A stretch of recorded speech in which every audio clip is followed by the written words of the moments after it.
Hey Bob gengs.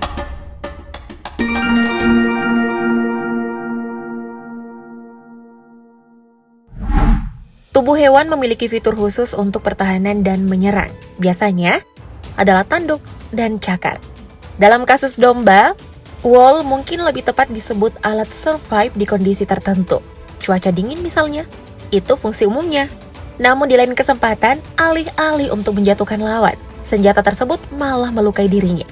Petaka yang mereka tak sangka-sangka ternyata datang dari diri mereka sendiri. Hewan lain mungkin tertawa melihat nasib hewan-hewan naas berikut ini. Yang pertama adalah babi rusa, kerabat babi liar, hewan langka yang hanya bisa ditemui di Sulawesi. Endemik Indonesia yang bisa mencapai 100 kg bobotnya. Untuk pejantan yang penyendiri, terdapat fitur aneh yang masih jadi perdebatan para ahli, yakni taring termodifikasi. Kemungkinan besar berfungsi sebagai pelindung mata dari duri, tapi fungsi ini sederhana dibanding kerugian yang dihasilkan. Karena karakteristik dari taring ini adalah terus tumbuh bisa melebihi, melengkung ke atas, menyentuh dahi. Hingga keseringan kasusnya sampai menembus kulit ke tengkorak kepala mereka atau mata. Dan tentu saja itu bisa membunuh mereka. Jikapun untuk dijadikan alat bertarung, taring ini sangat rapuh sebagai senjata. Malangnya, para pejantan kerap terlihat melindungi taringnya dengan cara mendongak agar jauh dari jangkauan lawan. Dan sebagai gigi pun, taring ini tidak digunakan untuk mengoyak makanan.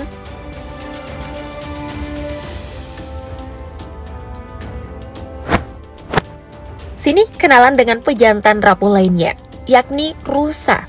Dikenal dengan tanduknya yang biasanya digunakan di musim kawin untuk menaikkan agresi dan testosteron, dua pejantan akan bentrok, baku tubruk antar tanduk, menjadi pemandangan umum kedua pejantan rusa di masa-masa pencarian pasangan. Naas dan ironis karena bukan itu yang bikin mereka binasa. Dalam serangan arogan itu, tanduk mereka keseringan saling terkait, sulit lepas sampai kelelahan. Dan salah satu dari mereka akan mati. Entah karena serangan hewan lain, atau karena usaha mereka melepaskannya terlalu membabi buta. Dua rusa terkunci dalam video ini. Salah satu dari mereka telah mati dan satunya nampak tersiksa tidak bisa melepaskan diri. Dan yang ini awalnya dikira telah mati, tapi salah satu di antara mereka ternyata masih hidup. Hanya sudah tidak berdaya. Sampai Zaid memotong sebagian tanduknya agar terlepas.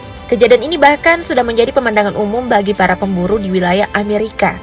Dari alat tempur, perlindungan, dan harga diri, malah menjadi senjata makan tuan. Seperti tuan perkasa satu ini, domba bertanduk besar atau Ovis canadensis.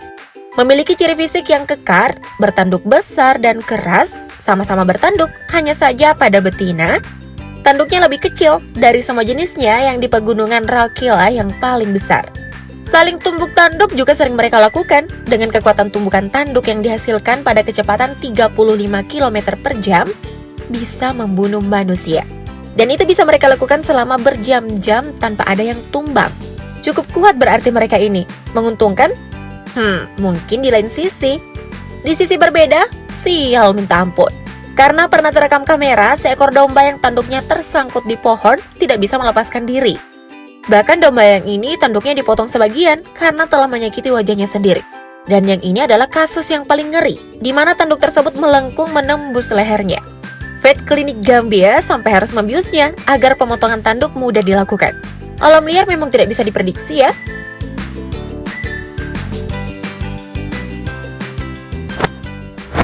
Sedangkan di ranah domestik, saudara jauhnya yang telah dijinakkan, domba domestik atau Ovis aries, mungkin tidak memiliki tanduk dan tenang di dalam kandang. Mereka hanya memiliki wol pelindung kulit.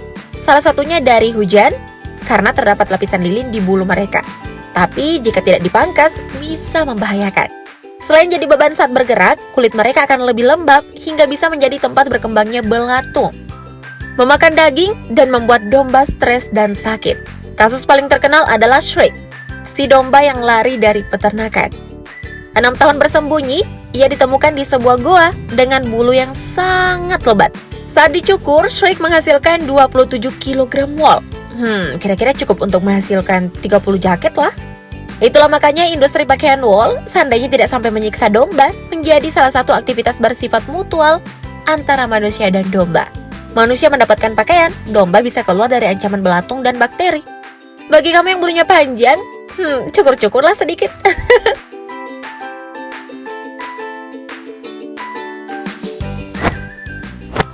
Dan yang kukunya panjang, potonglah dulu. Kalau tidak, nasibmu mungkin sama dengan hewan ini.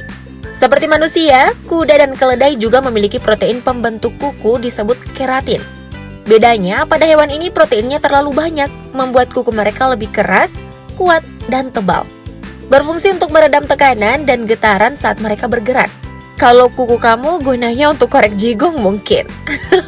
Di peternakan, pemilik kuda biasanya secara berkala melakukan pemotongan kuku, karena jika tidak, akan jadi masalah.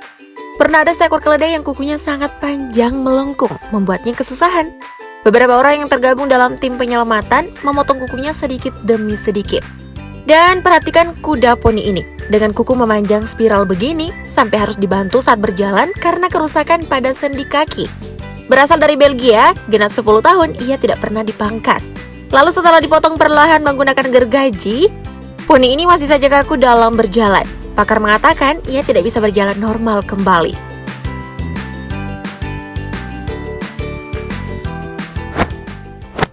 Setragis lebah madu yang memiliki alat penyengat terdiri dari jarum dan 2 pisau.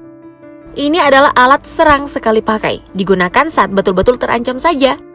Dan sekali menyengat, kamu bisa bengkak bodoh. Dan mereka mati dengan harga diri yang besar.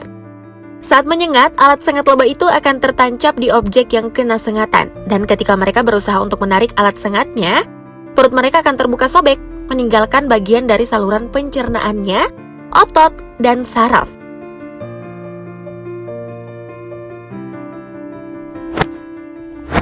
Selain bagian tubuh yang terlihat secara fisik, hewan juga memiliki sistem pengaturan suhu tubuh. Ada yang disebut hewan berdarah dingin, seperti ular, yang tidak menghasilkan panas sendiri. Mereka mengandalkan panas eksternal, biasanya dengan mengakses area hangat, lembab, dan berjemur.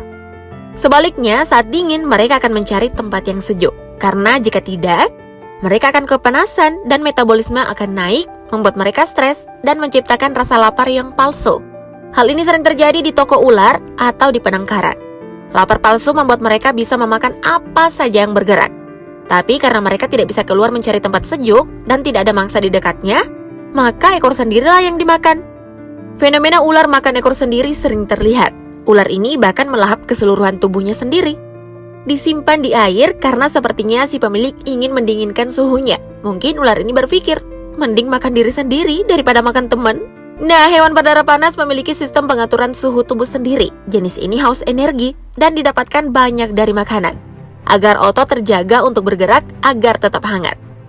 Untuk kungkang sedikit berbeda, yang menghemat energinya dengan adaptasinya gerakan lambat. Untuk itu menghabiskan hidup di ketinggian pohon agar aman dari predator. Sayangnya, predator juga ada di ketinggian, yakni elang. Dalam sebuah video bisa dilihat kelambanan kungkang versus kegesitan elang ini. Adalah sebuah tontonan konyol. Ini namanya malas pangkal mati.